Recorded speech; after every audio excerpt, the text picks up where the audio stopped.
My name is Gordon Masson alongside my co-host Caleb, who you guys have seen in these things before. Now, tonight on NXT for November 11th, 2015, we saw a six-person tag match that featured Bamp, Alexa Bliss, Blake and Murphy, and the Hype Bros, and Bayley. And tonight, Wesley Blake became the luckiest man in the world and a man who was neutered. Luckiest man in the world because he's dating Alexa Bliss. I mean, who wouldn't be felt lucky about that? For one, and then two, he got Bayley to belly, and that set up him getting pinned. So, I mean, if we want to really jump into this more, let's just jump into it in our NXT review, and we'll be right back after this.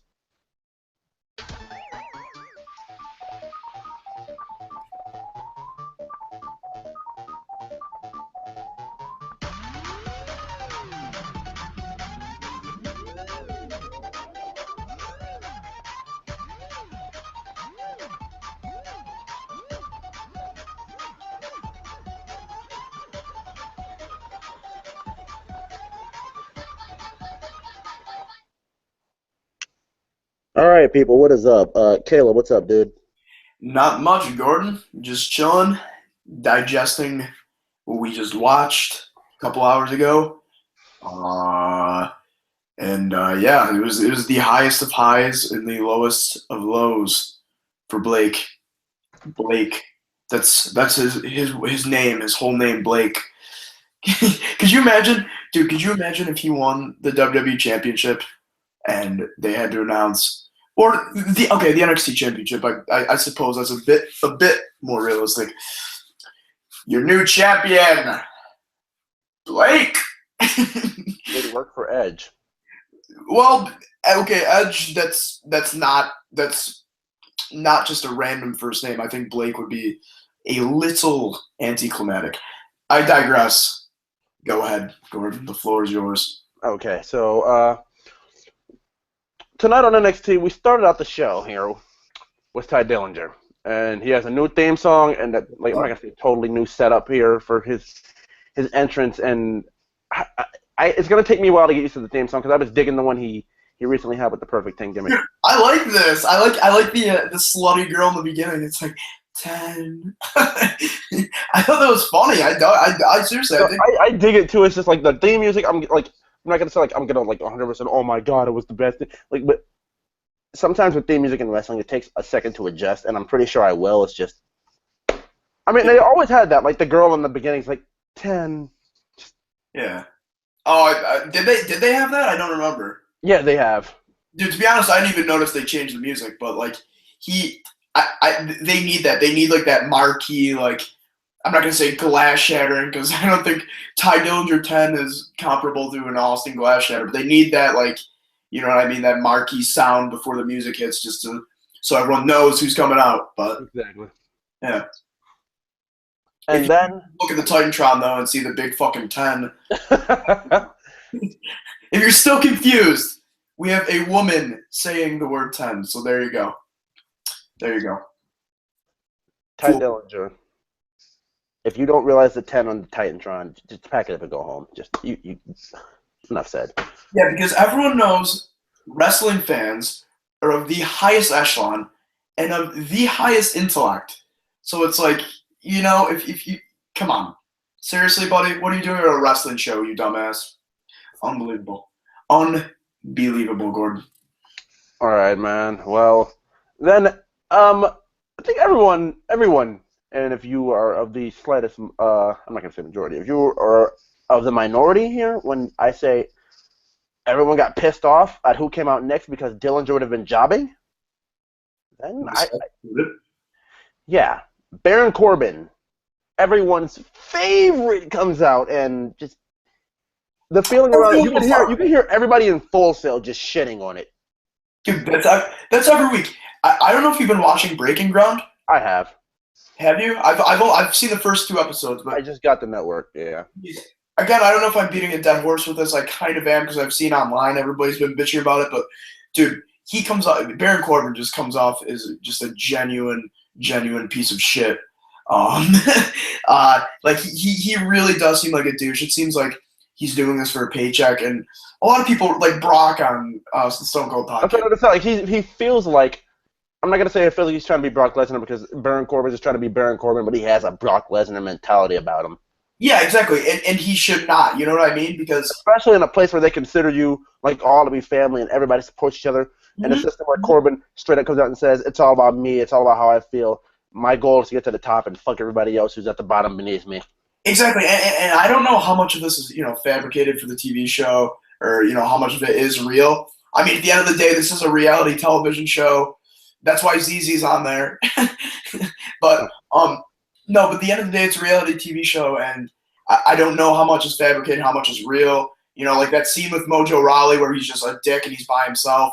Like if they're keeping it a little kayfabe, if you will, and they just have him like being a lone wolf backstage, but yeah, he comes across as a real dick, dude. Like I don't know, I figured I hate his character. Maybe he'll have some redeeming qualities, and like we were saying with the Brock thing, like he has the Brock mentality on it. Brock had other outlets. Anything Brock Lesnar did, he became dominant at. He was a beast. Albeit football did not go successfully, which it did for Corbin. But this is Caleb, man, we're getting a bit off here, dude.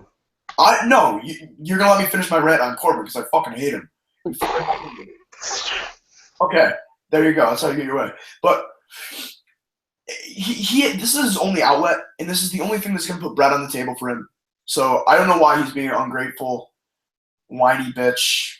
I won't sugarcoat it, but I don't know. I don't like him, so I'm a little biased here. I'm gonna end. You seem annoyed. I'm sorry.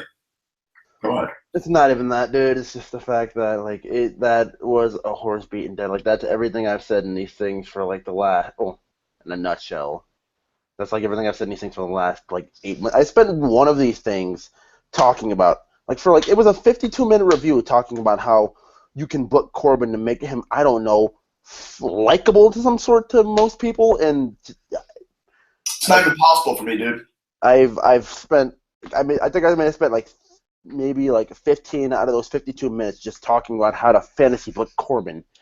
Dude, I get fucking lost in his stomach flab, dude. Like, it thing looks like a that's where it does get a bit biased, my friend. What? Why is that biased? What he how's that biased? That doesn't piss you off? Dude, Bo Dempsey's on the roster. I mean, No. But see, Bull is fat. Bull is solid. Baron has he clearly lost weight from his football days, but he has this jiggle right on his abdomen. And it's just so. This is nitpicky. This really does not piss me off that much, but it's so distracting when I'm watching. And once you see it, you can. I don't even pay attention at all. His abdomen is a mouth. His nipples are his eyes. I'm done. But the stomach is the mouth. Look at it. Won't be unseen. Go ahead, Gordon. I'm sorry. End of the day, Corbin comes in the ring. As we're going to start the match, we don't even get to see Ty Dillinger because Apollo Crews comes out and beats the shit out of Corbin. So they basically this just feels like to me, NXT knows that, just throwing Apollo out there and putting him in match after match, it got over, but it didn't get him over to the ability that they wanted it to. So what they did here is they're going to get Apollo to the championship eventually. I don't know if he's going to win it or not, and I don't have a problem if he does or not. My thing here is just this. Apollo, in general, they're going to throw him at Corbin, and they're going to use Corbin as an outlet to get Apollo more over, knowing that everyone hates Corbin so much that Apollo will get cheered as much as they boo Corbin. That's basically what it is. And this feud, this is probably going to be one of those things where NXT throws a No More Contenders match at us for TakeOver London, and then the winner of that will face Finn Balor or Samoa Joe for the championship. Dude, I really like how they're I thought they were going to have Apollo just be this white meat babyface, like, Sami Zayn or something like that. Kind of what it felt like. And then I love today how they show that he's a really nice guy, but when you piss him off, and he fucking snaps and he kicks your ass. And I like that. And honestly, I think that promo he had was pretty good for him. I mean, for him, I mean, to me, it just felt like all kinds of awkward, honestly. For him, for a guy that's notorious for being a great wrestler and very, very shitty promo, I thought it was good. Not great, it was good. But we're dwelling a little deeper in the show. But Personally speaking, this is how I honestly feel when it comes to Apollo. He doesn't like as you said, he did a good job, but then when it comes to the promos and everything, and excuse my stupid cat in the background, this happens oh so often. I don't know, like she gets in heat here and there, but this is just it's not even going to talk about. She starts and she stops, but when it comes down to Apollo, I mean, it's just this attack on Corbin, like to me, just they did the whole Apollo Crews thing, and it resonated with me. I liked it, and then they throw him up against Corbin. I'm not gonna say NXT is like going to try hard to get him over. Like he's like he's like okay, it's like Solomon Crow. He walks into NXT, he's instantly over with the crowd because they know his background, they know who he is. Yeah. But they want to get him above and beyond that. Yeah. They want to make people walk into Full Sail University like, I can't wait to see Apollo Crews. Like it's like there's a difference. Like you walk into Full Sail University, you're like, oh, who you want to see? Oh, I really want to see Finn Balor. Oh, you know Apollo Crews is on the show, right? Oh yeah, he's pretty cool too. Like they want to get him beyond that. Yeah, no. I think in NXT, everyone is given an opportunity to get over. And that initial, like with Solomon Crow, that initial, like, oh my God, that's, Sami Callihan, whatever, like, that initial, like, fucking aura of, like, oh my God, this is awesome. I watched this guy in the independent scene and now he's in the WWE. That wears off quickly. And your character in NXT needs to be able to get over on itself because it's a completely different ballgame. You're a completely different person. So, like I said, that love from the fans, from that endearment from your days on the Indies, that only stretches so far. So you do need to get over on your own. And I think Apollo initially it was all based on just him doing cool shit, like oh, he does flippy shit and he's a big guy. But they have really gotten some good character development, and I'm preaching to the choir with that because NXT is known for that. But that's the thing; everyone gets a chance. And unlike the main roster where they might shove something down your throat, if you don't get over there, especially in Full Sail where pretty much everything is over, then you know what? Back down the card you go, or off TV you go, and that's how it should be. Okay, well, preceding this with the attack. Completely no-sold my rant there. No. Like I do agree with you. No, like, I'm kidding. It's fine. We got to keep this on a roll because we are a little behind. Yeah. Yeah. But preceding this, what do we get up here next? Was it okay? We talked about the Crews promo. We could just throw that to the side. Was it the tag team match? Yeah, that was the Banff. It was Hype Bros and Bayley versus Banff. And Alexa Bliss. I'm pretty sure that was what was next. Yeah. That was next. So we get this match, and honestly, coming into this, I was rooting for Alexa and Banff. Like their levels of I can't stand the Hype Bro. Like I don't even know how to put this in the correct.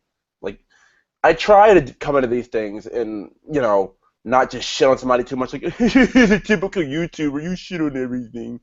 Like I try to avoid that. So people know I can't stand the Hype Bros, and it's like I used to be alright with Zack Ryder, but now he's with Mojo Rawley, whose face I can't stand, and it's just.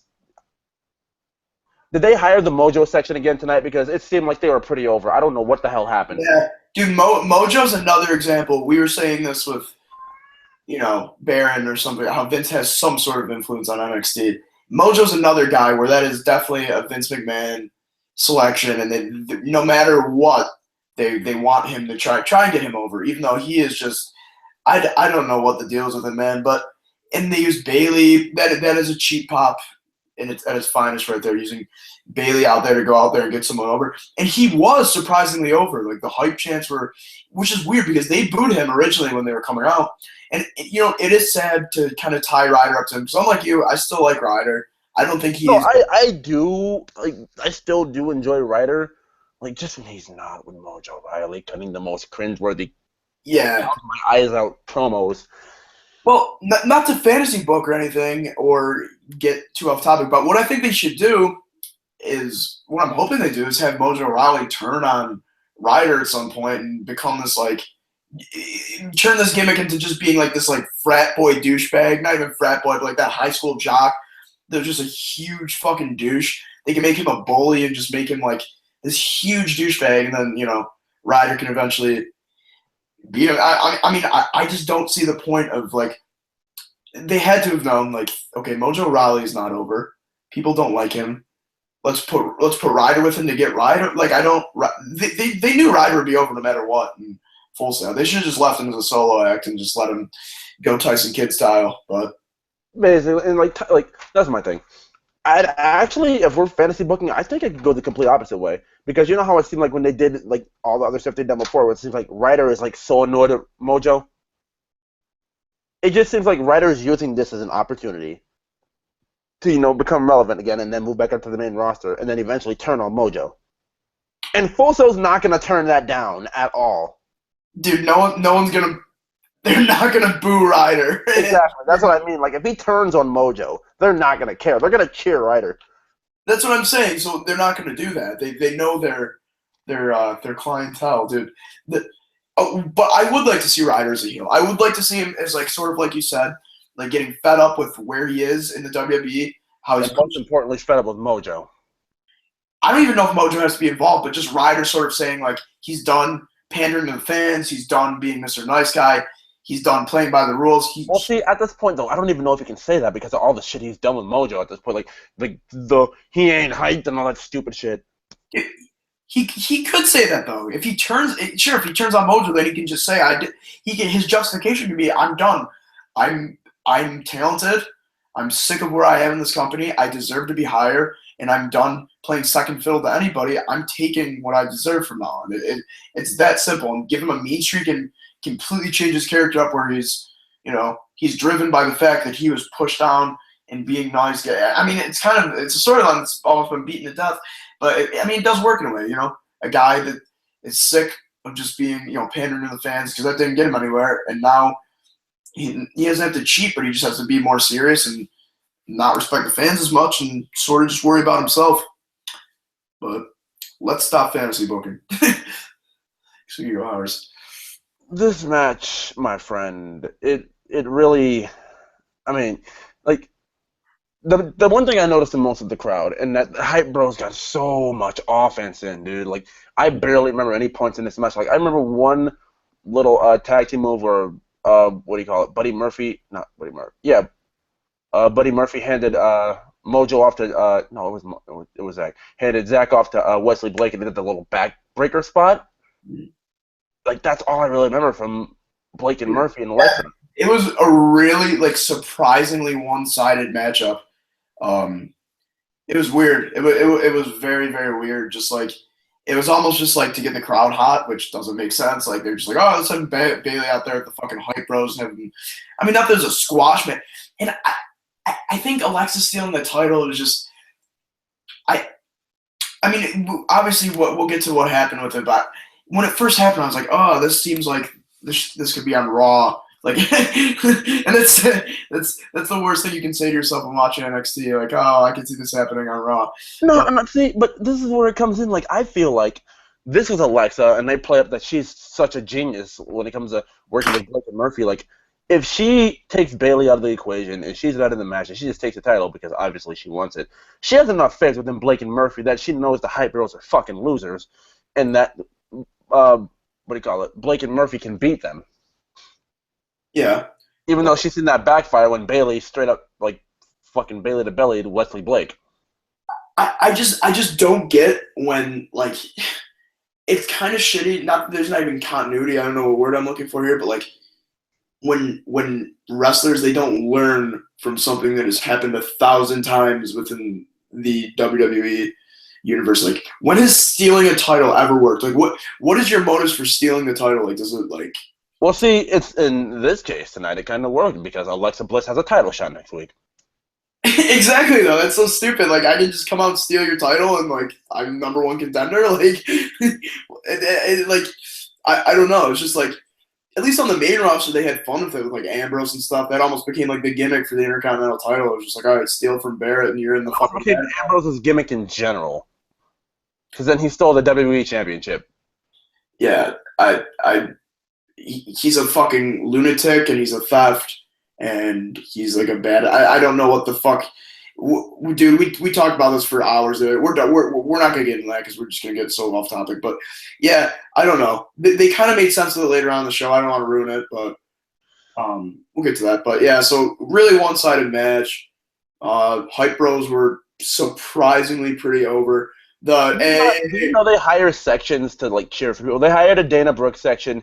They've hired a Mojo Riley section before, and they put Rob Gronkowski in it. They hire these little sections of the crowd to cheer for people because they want these people who are supposed to be baby faces to be over, but people don't like them.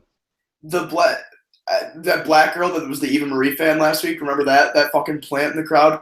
Yeah, that was so painfully obvious. I mean, them hiring whole sections of people, that sounds a bit like a conspiracy. Like I don't, because they were getting booed hard when they entered. I really just think it's because they were with Bailey. Like they didn't even chant anything like that was Hype Bro centric to Bailey. All they did was do that whole New Day. Hey, we want some Bailey. Hey, that was good. Hey, we want some Bailey. Oh, they got a good chuckle out of me. I'm gonna say, hey, we want some Bailey. That's what they did, and just it it just shows how much that people care about Bailey and don't care about the Hype Bros. I know, it was just, they were totally third wheeling. But okay, shit match, basically. See, it could have been done better. Like if you would have made it more back and forth, I'm cool with it. But just the Hype Bros getting as much offense as they did, and I'm not gonna call it shit. I'm just gonna call it fucking poorly done. Yeah, let's just leave it at that. It was just poorly done. What did we get here next? I think it was the. Yeah, this is the Alexa Bliss promo. Wait, what? Was it the Ascension promo? It was the Ascension, or was Alexa Bliss backstage with the No, that was later on. That was after the Nia Jax match.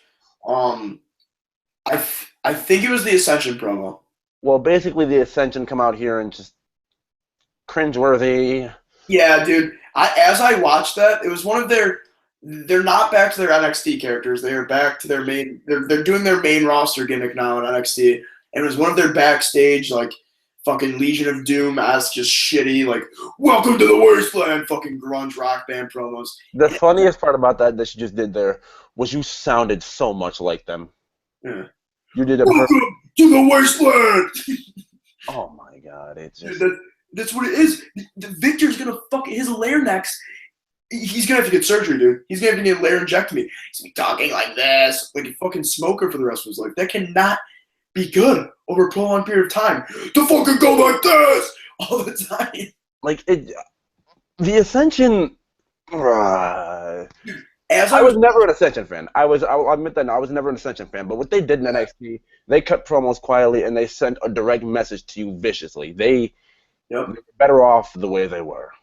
Once Vince McMahon gets a hold of things, and I sound like a typical bitter internet fan, I don't even hate Vince McMahon, but I'm just saying, like, he wants like the golden age, the golden era of wrestling. He wants all that shit back. He tries to make duplicates of things, and that has never, ever, ever worked. The only time he conforms to what people actually want is when he has competition, which was one. Oh. Or we can say last week on NXT, this was fucking beautiful, huh? Like making duplicates of things. Remember Gable and Jordan? Hey, we're like the world's greatest tech. No. We talked about that. We're not doing that. Yeah. Like they just addressed that out front. Like, yes, thank you, because the comparisons can stop. They don't want that. They're not the next world's greatest tag team. They're the next Gable and Jordan, especially Chad. No, I'm not even just gonna say especially Chad Gable because Jason Jordan has earned his due as well. Jason Jordan's awesome. I love Jason Jordan, dude. He's working with Gable, I really think he's starting to improve his mic skills too. But I mean, here's a guy, he wrestled at, I think it was Arizona State, or I forget where he wrestled, but he was, he was a national champion. His team was, I believe, according to my Wikipedia research. But yeah, they were. He's a legit beast. Like he's a beast, dude. That spear he does into the corner, it looks beautiful every time. He's a great wrestler too. I love them as a tag team. Like I don't want them to break up, but and it's obvious to draw the Gable-Kurt Angle comparisons, but I that just annoys me. Like seriously, this has been said a million times. This is cliche as fuck, but let them just be themselves. Let them be the first Chad Gable and the first Jason Jordan. Yeah, and next week, basically, just not by going over the promo, we can basically say the Ascension, and it was announced that they will next week be facing Chad Gable and Jason Jordan. Now, the obvious answer to this is Gable and Jordan obviously going over, and it gives them the rub to say, oh, we just beat practically the greatest tag team in Long, yeah. And, And you know what? I think it lines them up against Dawson or Dash and Dawson then down the line. They can say, well, hey, we beat the longest reigning tag team champions. After the Vaudevillains get their rematch, whatever, they can say, we want to shot the belt. well, see, it just feels like, oh, you just spoiled that too. I just realized that. But it's been said already. Fucking spoiler. Fucking Dash and Dawson. You know what? Anybody watching this is upset. It got fucking spoiled for me on Twitter like 3 weeks ago. So I'm sorry, but at the same time, I'm in the same boat as you. Dude, we'll get to that when we get to it. I'm just not gonna. But I went full on heel there. I feel bad. I'm sorry, viewers.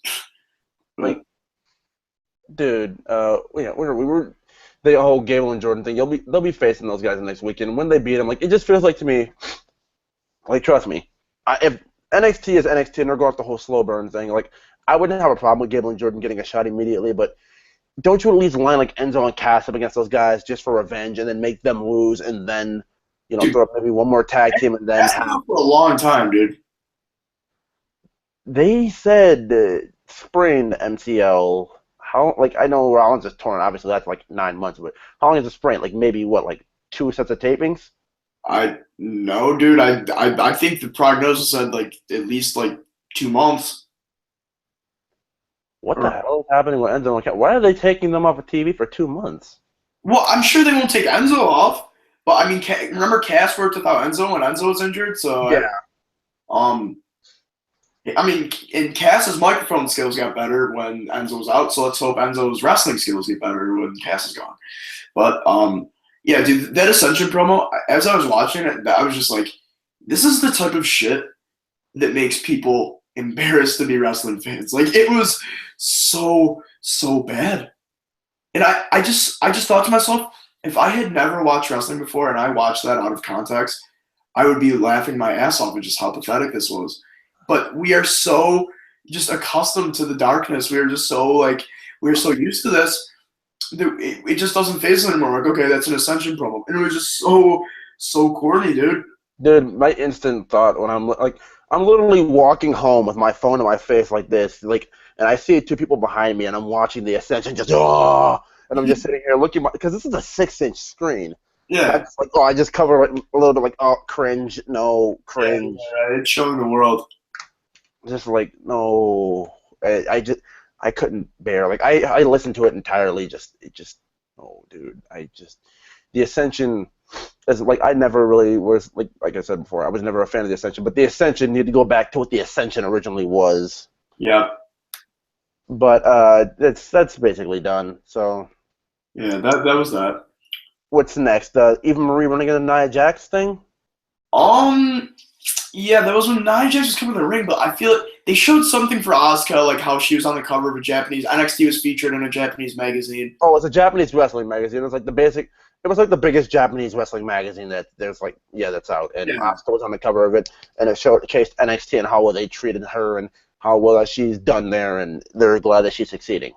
Oh, yeah. I mean, we kind of covered the Apollo backstage promo, but yeah, there's a backstage promo with Apollo Crews where he just said, Baron, you ruined my shot at the NXT Championship. I'm gonna break you in half. That's what he said exactly. I'm gonna break you in half.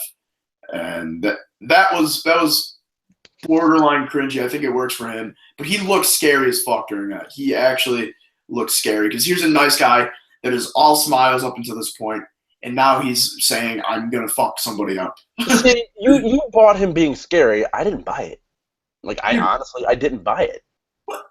It was a little bit suspension of disbelief. Like, okay, I know he's a nice guy, but it wasn't as much as not even that. The emotion that he overdid the emotion. You heard it when he started laughing, he was enraged so much he didn't know what to say. Yeah, that was laughing. Where it's just I'm good. Yeah. No. Well, I think he was trying too hard to make that a good promo, where he wanted people to talk about it after the fact, and he thinks that I hate when Bray Wyatt does that too. Just like, oh, look how crazy he is. He's laughing. Like I don't think that's the best way to exemplify your anger or craziness. Just forced, terrible, fake laughter. But Unless you're like one of those guys who can totally get away with it. Like you really have that look that just makes you think, holy shit. He's right, infuriated to the point where he's laughing at this point where he's gonna fucking murder me. or to the point where it's so exaggerated, like Seth Rollins is like his laugh, like ha ha ha ha, like something like that, where it almost becomes iconic, and it's like, okay, he knows that this is ironic, he knows it's bad, but it's fucking great. Like I like that. But Bray Wyatt's his like creepy fucking laughter in promos. I'm not impressionist, guys. I'm sorry. Well, taking this back to our central point here, Apollo, I just didn't. Like, this is the reason, like, they can say, like, Triple H can come out and say NXT isn't developmental all he wants, but that's, like, I'm sorry, man, it's developmental, and Apollo needs to work on the mic skill. If they can teach Neville how to cut a proper promo, Apollo is teachable, most definitely. Dude, think about how bad Neville was at Apollo's point when he was in NXT. He was way fucking worse. Yeah. And Neville's a guy where he's like, dude, Apollo's a guy where if he has passable mic skills, like, he's going to be fine. He doesn't ever need to have great microphone skills, dude. That's not who he is. As long as he has better microphone skills than Bobby Lashley, which honestly he already does, then he's going to – I've said it once, I'll say it again, dude. Like, Apollo Crews will be the first black WWE champion. I guarantee it. I could go Triple H and say, does anybody not remember Booker T or The Rock? But I'm not going to go there. Dude, Booker, okay, WWE champion, not excluding WCW or World Heavyweight, and The Rock. Let's be honest, he's partially black, but he's recognized as Samoan. He takes pride in his Samoan roots. Whatever, you know what I mean. Oh, speaking of black wrestlers, Gordon, I'm sorry, I'm getting off topic, but Rich Swann, he had a great article on WWE.com. I don't know if you read it. I barely ever touched that site. Yeah, I stumbled across it on Reddit, but there was my pretentious Reddit drop of the day for the viewers. I think I have to do it every show. But, yeah, it was a great interview. Do you know Rich Swann's backstory? It was pretty depressing, dude. Yeah, I've heard of it. Yeah, his mom had, like, lupus. She died. His dad got murdered. So, I mean, he was an orphan at, like, 16, and he just trained wrestling, and his mom, you know, pretty much in essence, he's doing it for his mom, which I think is really admirable. And I like Rich Swann. He's like 5'8" on his best day, but like he's representing for the little guys out here, so can't complain. Everyone should go check out that article, though. It's good. I actually might look at that soon, but where do we land? Yeah, this is the Eva and Nia Jax. She ran to her and they started talking about something, and I just started thinking, like, Nia, like you're serving the perfect powerhouse role that, like, the monster heel role that you're here for. Do not associate with Eva Marie. Please don't. Yeah. Like, you're already killing yourself. You're taking a gun and aiming it at your face already. Just don't. Like, you're supposed to be this woman who's just, like, are you gonna turn into Eva Marie's bodyguard or something? Like, He's gonna be the Diesel to Eva Marie's Shawn Michaels. Please don't. No. Like, please, God, fucking no. Like, no. Eva Marie is the female Shawn Michaels, everybody. I'm gonna die. Oh, Gordon, you know it's true. Gordon can't accept it. The truth hurts sometimes, but he knows full well. Eva Marie's fucking trash. Oh, God, last week I went on a tear about her. I just... Ooh, damn, dude. These Bills color rush jerseys are sexy as hell. Look, man, Sorry, we had to plug Buffalo Sports in there for a second.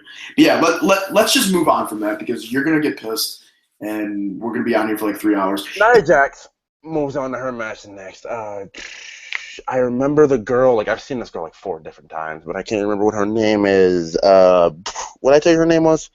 I don't know. She had a very Italian-looking name written on her. Well, she's from like Jersey.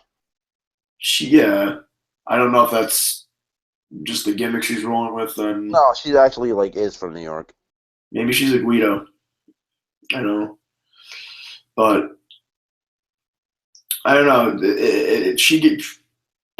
Seemed like she wasn't just going to be a jobber. It seems like she's a mainstay on the roster. So Okay, I've seen like a music page where they have like CFO's music because you know how they do the music for the wrestlers, yeah. right? There's generic ass divas music where like it's for the divas. Like whenever they're like on Raw, like oh this match is next, they gave her that music. Oh yeah. So they just like okay, you're just gonna get an entrance. Oh the camera's on. Oh they just coincidentally see it. Okay, here you go. You got an entrance tonight. Yeah. Oh, I would just like to point out Nia Jax's ring gear. She got new gear. Way, way, way, way, way, way better than her original gear. That gear was absolutely horrendous. It looks pretty badass now. Um, that other ring gear was just horrendous. I don't know if you remember that, Gordon, but it was terrible. So I'm glad she got that changed. She looked pretty much like a monster heel should look in this match. She dominated her. She did that. Her what do you want to call that? Her submission move there. Like it's not like really something. Like I just like made a joke about the like drop. Like it's like you're gonna choke her out with the leg. Like you just No, I'm not talking about the leg. Oh, the bear hug.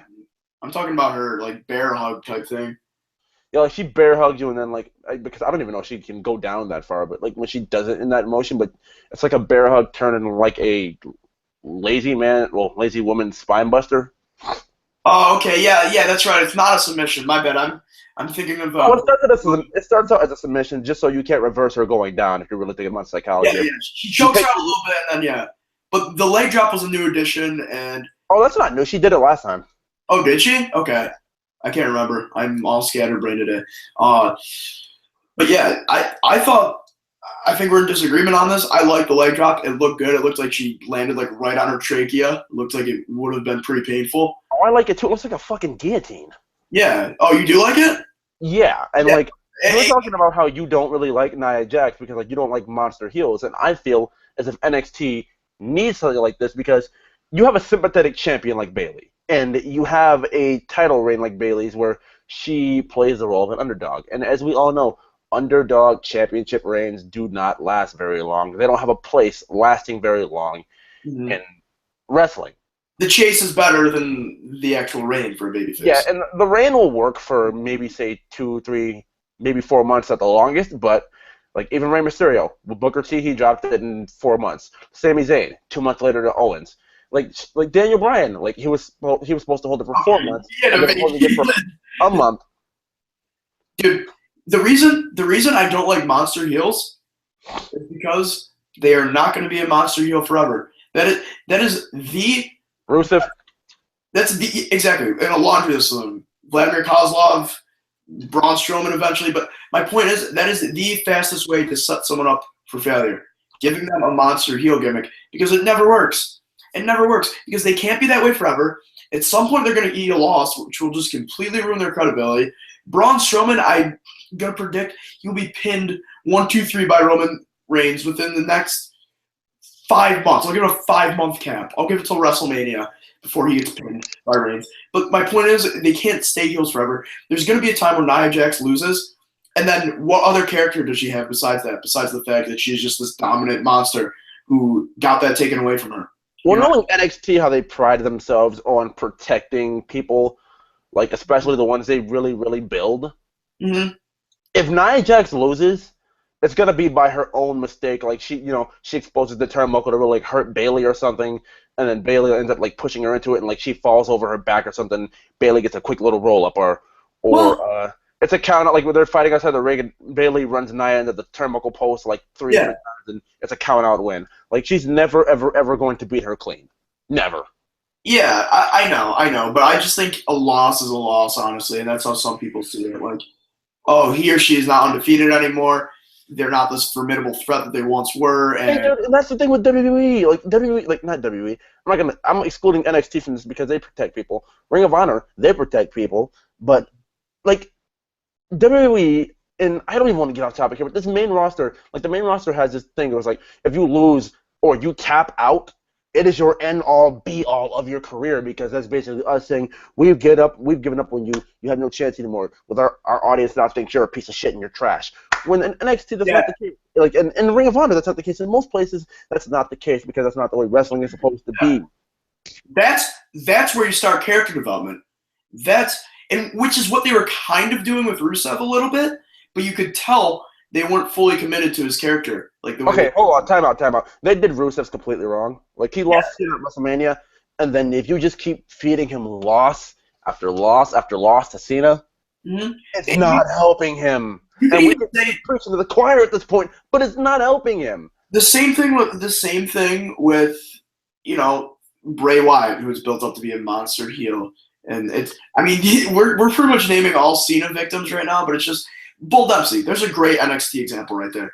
His character way now is better, but there's a guy that was supposed to be this monster. I don't know how they ever believed that, whatever. That was questionable on their part, but that's a rarity for NXT, so I won't dwell on it too long. But I just looked at his look, and like, maybe you can be a monster heel, and then they got a backup plan. Okay, just in case, Corbin, you can be a monster heel. Exactly, and that fits Corbin, and Bull's character fits him so much better, and I'm glad they had a backup plan for him. But like you said, the main roster, it's like, all right, well, you fucked that up, now you can go out there, you can dance with Brodus Clay for an hour. Dude, it's just like the fucking, like, this is where it all started. Like, we were saying, like, a loss is a loss, but in a sense, in NXT, they do the best they can to protect you. Like, Alexa Bliss wasn't pinned tonight, but her team lost. They protected her. What do you call it?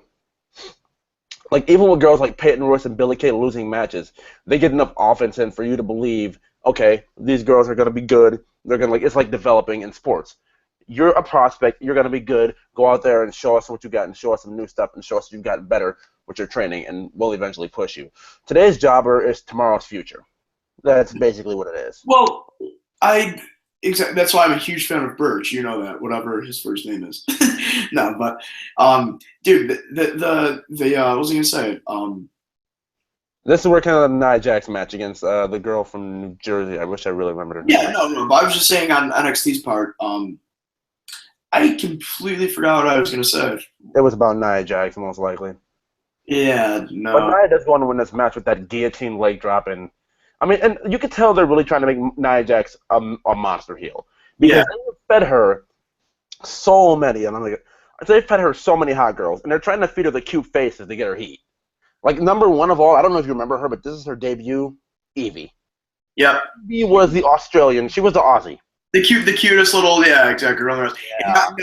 Now they want Carmella, who is beautiful, and she's gonna get obviously crushed. Enzo's gonna be by himself, but should we go right? Was the backstage segment next, or was the tag team match? The backstage segment was next.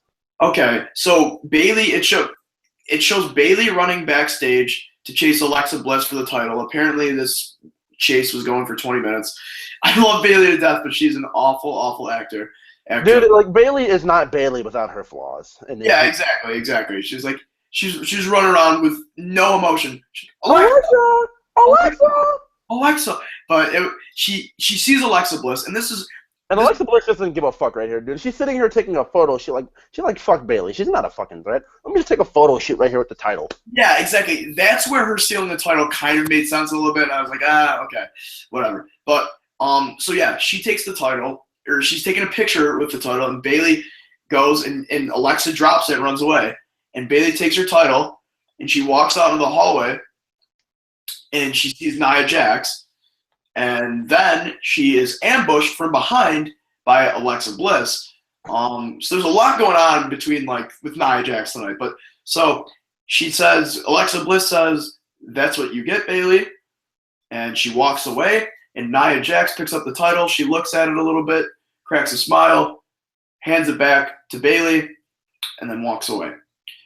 Some obvious foreshadowing, perhaps a bit too soon, but I think they're going to wait on it, because I don't think Nia Jax, with like 2 or 3 wins under her belt, should be in contention for the Women's Championship.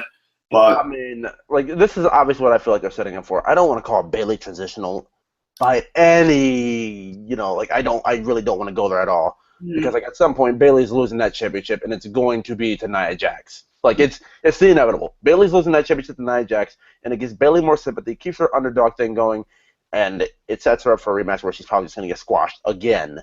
And then, I'm not going to say squashed, but, it's like that typical, like, okay, I hate, pure example. You ever seen any of the Gail Kim versus Awesome Kong matches?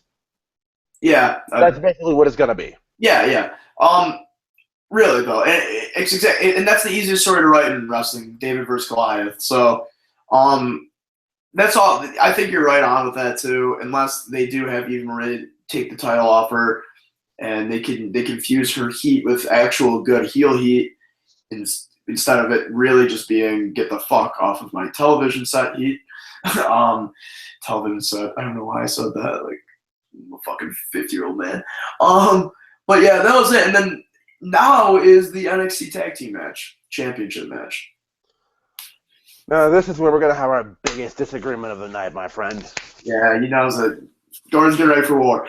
I do not like Dash and Dawson. They don't hit home with me, and Gordon does. So you go first. You argue. You can do your defense. And Dash and Dawson, like, it just seems like, and I don't really mean to associate with most Reddit fans who, if you don't do flippy shit or cool submissions, you're not cool. But that's what it seems like most, like, some people who don't like Dash and Dawson feel like, well, you don't do flippy shit and submissions, you're like you're not cool. Like, their promo with the wheelchair and everything last week for Big Cass, that felt totally organic. It didn't feel like they forced it in there. It just felt like, here, he's gonna need this. Take it, Carmella. And along with that, the way they've just been going around taking everybody out, like, you kind of, like, even if it wasn't spoiled for you, dude, you kind of had the sense this was happening. One of NXT's mainstay, one of their mainstay tag teams, one of their most over tag teams, they tried to get heat for Dash and Dawson with by taking them both out. The week before that, like, Enzo wasn't, like, really injured by it, but they did destroy his knee. The week after that, they destroy Cass and knock out Enzo. You had to figure, if that was going to be the case, they wouldn't just shove it into the Vaudevillains for the Vaudevillains to just beat them like that. Yeah. I was just, when I first found out, I was surprised because Vaudevillains really did not have a lengthy reign or a even notable reign. They didn't really have a defense besides the rematch. So it was just weird. They kind of, like you said, one of their most over tag teams ever. But, okay, first of all, I just want to say I don't subscribe to that, like, as you referred to, that Reddit mentality at all. Flippy shit is okay, but we've talked about this. I'm a sucker for technical work. I love technicians. That's what they do. They don't do flashy technical work like exactly. Zack Sabre Jr. They work the basics. Like, they are as psychology-based wrestling as you will ever get. Like, they do it to the best part of the body to do it to. They do it to the knee because they figure if you can't walk on 2 feet, then we've got you beat. And wow, that was like a haiku almost. That was good. That was a nice little line you had there, Gordon. No, but I agree with that, and I really like amateur wrestling influenced styles too, stuff like that. I don't care about flippy shit really. Kalisto will be my favorite wrestler. But, I don't know, and like I said, like, I do think their promos are all right, and who knows? I'm sure they'll grow on me. They're so fresh, but I just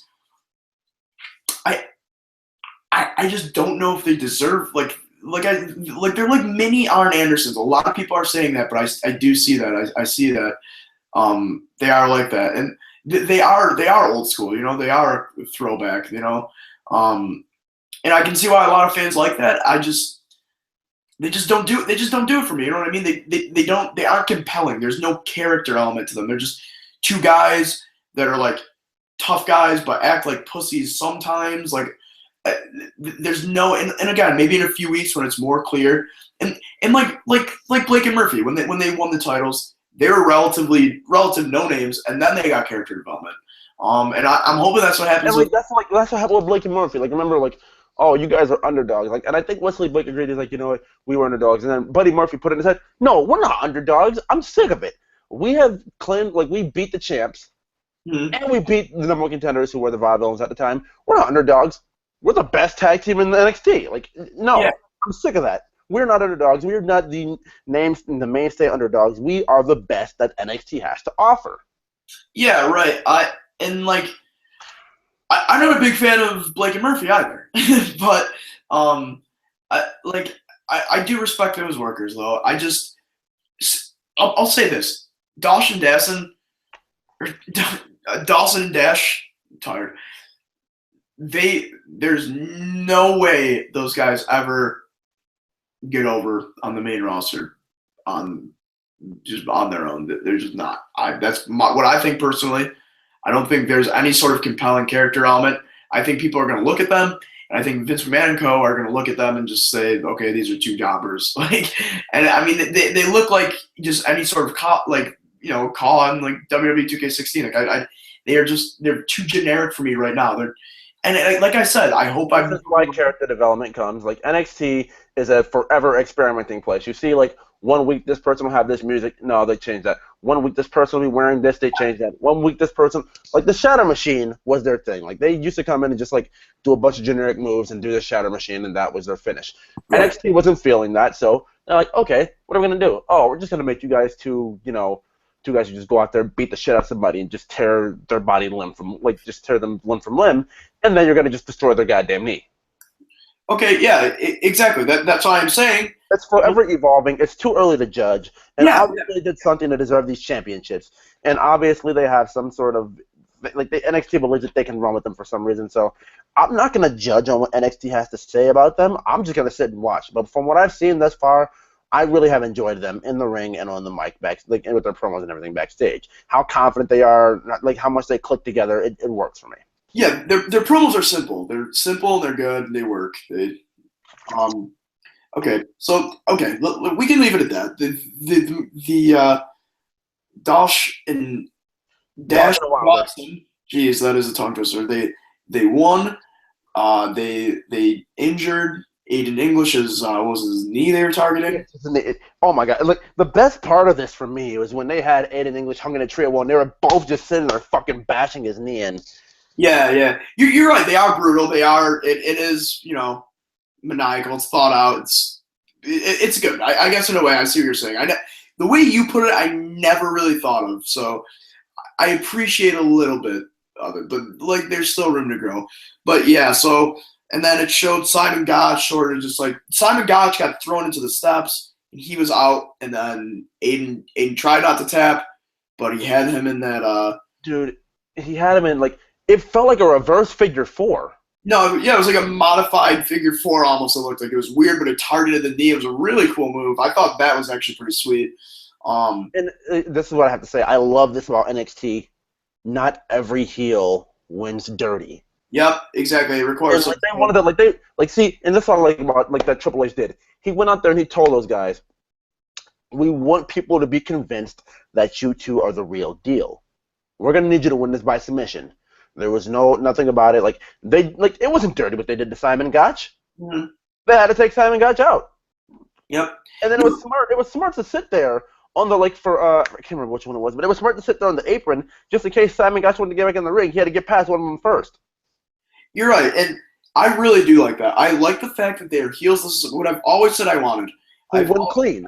Doing a little 180 here. I've always said I wanted heels that were not pussies and were not monster heels. They were guys that didn't like the crowd and were assholes. They went out there and they kicked ass and they got the job done. And that's kind of what they are, and I hope they keep doing that. If that's the case, then I'm really going to like them. I'm going to like the way they're booked. But should we move on to the Finn and Joe segment? Oh, we will. We will. I just have one last thing to say on this. Yeah. The eventual end goal for this, they have to beat a couple of teams first. Yeah. The eventual end goal, Jordan and Gable. Yeah, well, I can't wait for that match. That's like old school technician versus new school technician tag team. That is something I can't wait for. Then again, the Vaudevillains didn't have any defenses, so who knows what they're doing with the title reigns? But yeah, I would have loved to see the Vaudevillains versus Jordan and Gable too, though. That was Simon Gotch versus those two. That would have been fun. But that'll be a good match. That will be a good match. I think they'll get a rematch in London. Yeah, probably. Or they'll get a rematch in the next couple weeks because London shows a little bit away. Yeah, I feel like in London, maybe the rematch will be in London, or maybe a new team will step up.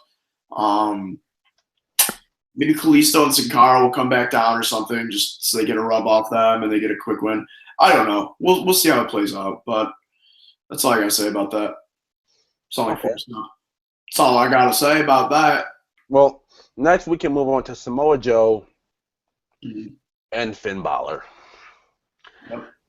This was your, I don't want to call it by the numbers, but it was, no, I'm not going to call it by the numbers because Joe actually did say some stuff in here that made a lot of sense. Yeah, exactly. He came out and said, you know what, and it kind of didn't make sense too because at the same time, he said Finn Balor, what do you call it? He came to Finn Balor and asked for a championship shot after the Dusty Rhodes Tag Team Classic because he felt as if their actions and their consequences or whatever, like what people do. And from there, he basically said, he asked Finn, and Finn did the right thing and accepted the challenge. But he's like, this is where you take action and do something. He's like, no, you had me put in a battle royal, and I don't belong in a battle royal. I'm Samoa Joe. I'm justified at NXT Championship shot. And you let William Regal sit there and tell you, the champ, no. So that's why I took action, looked you in your face, and let you know that I was the man who did this to you. I was the man who turned his back on you. Yeah, it was good because it was compelling and it showed his exact motives instead of most heel turns where it's like, "Ooh, I'm just a bad guy now. I got sick of the good guy." It showed that he had motives and he was fed up with Finn specifically. You know what I mean? It didn't necessarily make him a bad guy in my mind. It just showed that he was sick of Finn and his goal is to be the champion. And I liked when he said, like, I'm Samoa Joe. Like, then it kind of showed that he was, Pandering to the Full Sail crowd without pandering to the Full Sail yeah, crowd. exactly. Trying to I'm get, Samoa Joe. I am entitled off of my name. that was a good line. That was a good line. That showed, but the thing is, he did a complete 180 with his character. You know what I mean? Within 2 weeks, he's just this guy that has this sense of entitlement. When 2 weeks ago, he was like, "Oh, I work for everything. I've always worked for everything." I don't know, but it was a pretty good promo, and it I just I don't know. Like I said, I don't know about just that quick. The character flopped that quick, where he's like, "I'm entitled to the shot." He kind of sounded like a spoiled brat. And when Joe's a heel, he's a badass heel. He's not just some cowardly pussy. Um, but I don't know. I obviously don't think that's what he's going to be. But it was just a really quick character Dude, flop. knowing how Kevin Owens is booked, you have no worries. You have no worries. Yeah, Owens can be a pussy, but then he can go and kick your fucking ass. What I I'm love. talking about strictly in NXT, not on the main roster. I'm talking about strictly in NXT. Oh yeah. Main roster Owens is a little watered down. He's so great, but yeah, dude. But another thing, what was I gonna say? I am getting completely scatterbrained. I'm so fucking tired. But when he attacked Finn Balor after the title match last week, he looked like he had a little, not remorse, but it was like he looked a little hesitant, like, I have to do this for myself. Like, if you want to really read into it, and he's like, I did this to you just so Finn knew that it was him that attacked him, and so Finn didn't think it was Baron Corbin. It seemed like he was thinking, like, okay, I have to do this if I want a title shot. I get more money if I'm the champion. I care about the champion. I'm Samoa Joe. No disrespect to Finn, but actions speak louder than words. I need to do this if I want to get what I want. That seemed like what they were playing off of. And then this week, he's kind of just comes out and he's like, no, I thought about doing this for a long time. Fuck Finn Balor. Like, that's pretty much what it was. But And then Finn came out and got extremely butthurt. He's like, we were friends at one point. We used to be friends. Like, he didn't have a mic in front of him, but you could hear him. Like, we were friends at one point. What the hell are you doing? And they get the refs and just split him up eventually.